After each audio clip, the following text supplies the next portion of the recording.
Bonjour Père, Bonjour. je suis donc avec l'abbé Christian Venard du diocèse et de la principauté de Monaco. Alors donc je vous emmène dans ce voyage en territoire en France, mais dans cette principauté, donc un tout petit État qui va recevoir donc la visite apostolique de notre Saint-Père le pape Léon XIV. Donc, tout d'abord, parlez-nous de cette principauté pour faire connaître, découvrir à nos téléspectateurs ce qu'est ce territoire, certes tout petit, mais qui est un État indépendant.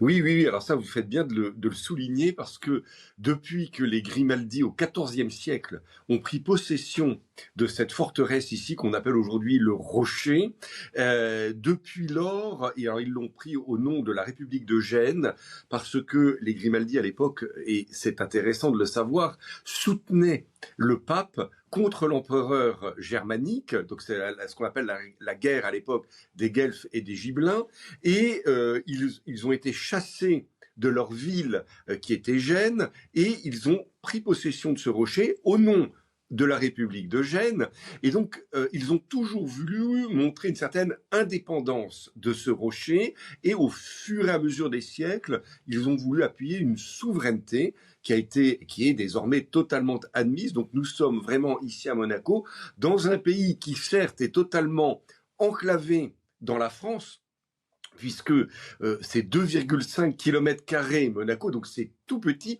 c'est le deuxième plus petit État du monde avec le Vatican,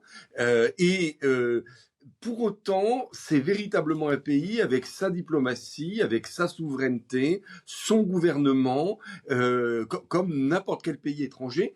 À cela, il faut ajouter qu'en plus, il y a une sociologie des mentalités qui, de fait, n'ont rien à voir ni avec la France qui nous entoure, ni non plus avec l'Italie qui est toute proche. On est à 15 kilomètres de la frontière italienne.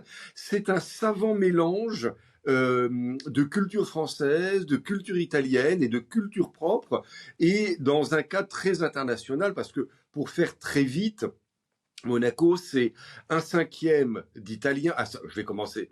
Un cinquième de monégasque, un cinquième d'italien, un cinquième de français. Donc, si vous m'avez bien suivi, il reste deux cinquièmes. Et dans les deux cinquièmes qui restent, c'est les 150 nationalités du monde entier. Donc, sûrement aussi des Canadiens au milieu, évidemment des membres des citoyens des États-Unis, mais de tous les pays du monde. Alors, ce tout petit territoire aussi a son propre diocèse, hein, qui aussi, on va dire, est indépendant, n'est pas lié à la conférence épiscopale de France. Pouvez-vous nous raconter ce diocèse et puis la population catholique, en fait, de cette principauté? Alors en effet, c'est à la fin du 19e siècle que le prince Charles III, qui a été vraiment le bâtisseur du Monaco moderne, si vous voulez, et il a souhaité jusqu'à là l'église de Monaco, qui est très ancienne, hein, il y a des chrétiens à Monaco, au moins depuis l'Antiquité, puisque notamment notre sainte patronne, sainte dévote, on sait que son corps est recueilli, elle est martyrisée en Corse, mais son corps est recueilli par les premiers chrétiens, et on est au tout début du IVe siècle, ici à Monaco. Mais pendant des siècles, l'église de Monaco va dépendre soit du diocèse de Vintimille, qui est donc tout proche, 15 kilomètres, soit du diocèse de Nice, qui est tout proche aussi, qui est à 15 kilomètres aussi. Et donc Charles III va demander au Saint-Siège d'ériger l'église de Monaco en diocèse. Donc ça va être fait tout à fait à la fin du 19e siècle. Donc on est une église par certains aspects très ancien, mais par d'autres aspects très jeune. Et ce diocèse a été élevé au rang d'archidiocèse par le pape Jean-Paul II en 1981, quand le prince Régnier III, le père de l'actuel souverain, a renoncé à son droit de nomination pour l'archevêque. Jusque-là, c'est le prince qui proposait un candidat pour devenir évêque de Monaco. Le prince Régnier III a renoncé à ce droit, et pour remercier le prince, le Vatican a élevé de manière un peu symbolique le diocèse de Monaco au rang d'archidiocèse, un archidiocèse qui dépend directement du Vatican, qui dépend directement de Rome. Donc effectivement, notre archevêque dit parfois en plaisantant qu'à lui tout seul, il est une conférence épiscopale. Et c'est intéressant parce qu'avec cette visite du pape, c'est la première fois dans l'histoire du diocèse que l'archevêque suffragant du diocèse vient rendre visite dans un diocèse qui dépend de lui. Alors, comment se fait-il que les principaux, les prédécesseurs du pape Léon n'ont pas eu cette occasion de venir visiter le diocèse de Monaco? Alors, il y a très très longtemps au Moyen Âge, un pape, Alexandre III, qui est passé par Monaco, mais c'était pas une visite officielle. Il était en voyage, il est passé par Monaco, donc on peut pas compter ça dans un voyage officiel. Il y a eu le pape Pie VI qui est passé, mais il était mort. C'est sa dépouille il est mort en France et sur le chemin du retour de son corps vers Rome, son corps a été veillé ici à Monaco pendant une nuit. Donc c'est de fait la première visite d'un pape régnant à Monaco. Alors, pour pas remonter trop loin dans l'histoire, le pape Benoît XVI avait envisagé de manière très sérieuse de venir à Monaco.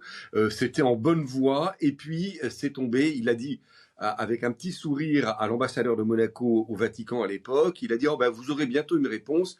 La réponse a été sa renonciation au trône de Pierre. Donc le pape Benoît XVI n'est pas venu. Le pape François et notre souverain avaient évidemment le thème de l'écologie très en commun. À plusieurs reprises, de manière verbale, le prince Albert II avait proposé au pape François de se rendre à Monaco. Ça n'a jamais été plus loin qu'une invitation verbale.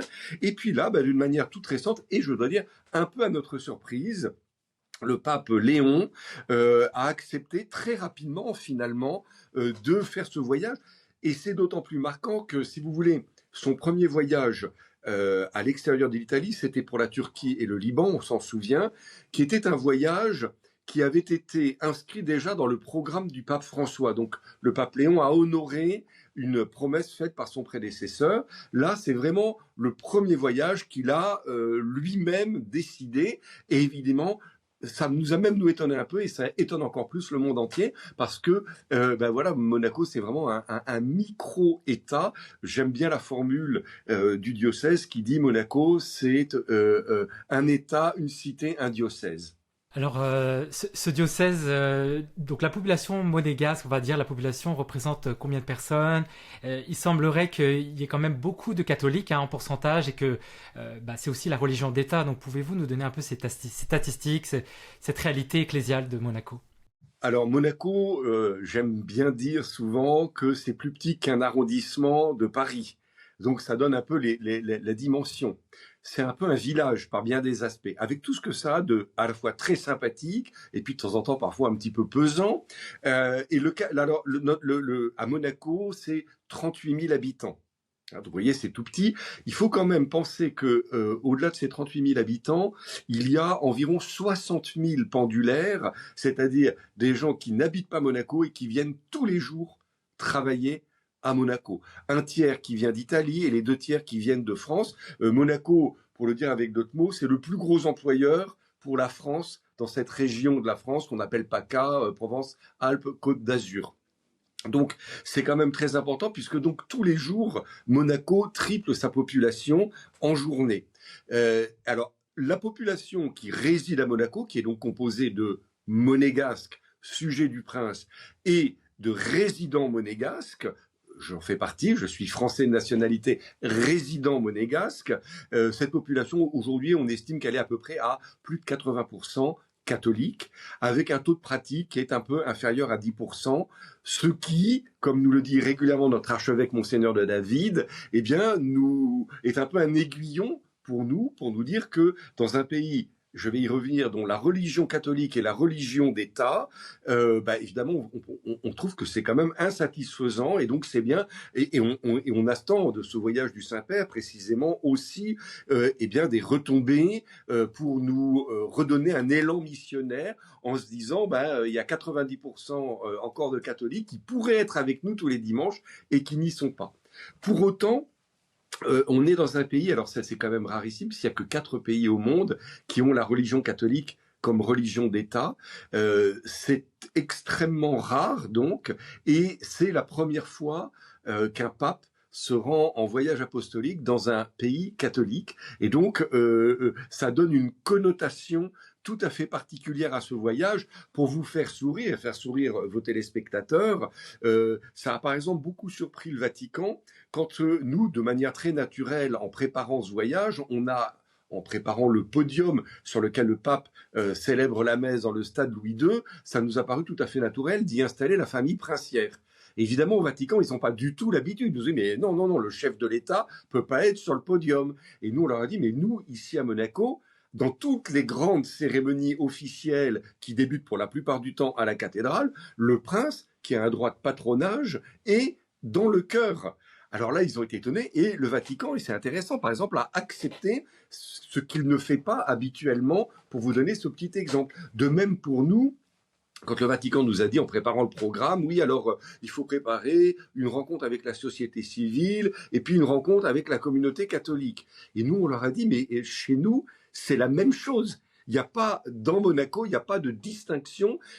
Encore une fois, toutes ces grandes cérémonies religieuses, je vais prendre l'exemple de la fête nationale qui chez nous est la fête du prince, donc le 19 novembre, eh bien à la fête du prince, quand la fête débute par une messe solennelle et le chant du Te Deum, et le prince est présent, la famille princière est présente, le gouvernement princier est présent, les élus du Conseil national sont, tous les corps administratifs de l'État sont présents, et donc, vous voyez, il n'y a pas cette distinction. Alors, c'est autant de petits éléments qui ont même surpris nos interlocuteurs au Vatican.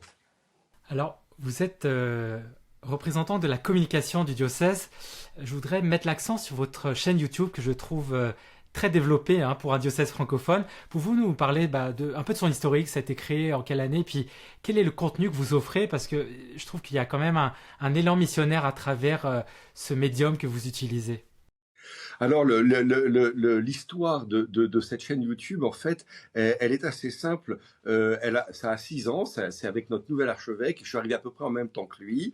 Et on avait une très belle plateforme, si vous voulez, un plateau, comme on dit techniquement. On avait un plateau. Il fallait mettre du contenu dans ce plateau. Et donc, on a eu l'idée avec l'archevêque de peut-être petit à petit, parce que ça correspondait en plus à un mouvement général dans Monaco, d'abandonner le papier pour des raisons écologiques et de se tourner plutôt vers tout ce qui est digital. Et donc, et en même temps, si on supprimait la revue diocésaine qui paraissait toutes les 6 semaines, il fallait bien la remplacer par quelque chose. Et donc l'idée a germé de la remplacer par une newsletter hebdomadaire. D'ailleurs, j'invite vos téléspectateurs à s'y abonner s'ils le veulent. Et alors, bien sûr, qu'est-ce que nous allions mettre dans cette newsletter? On allait pouvoir mettre les petites nouvelles, les annonces des messes, de ceci ou de cela, des différents mouvements. Mais on s'est dit, il faut qu'il y ait du contenu. Et au même moment, on a changé l'appellation du service communication en service communication et évangélisation numérique.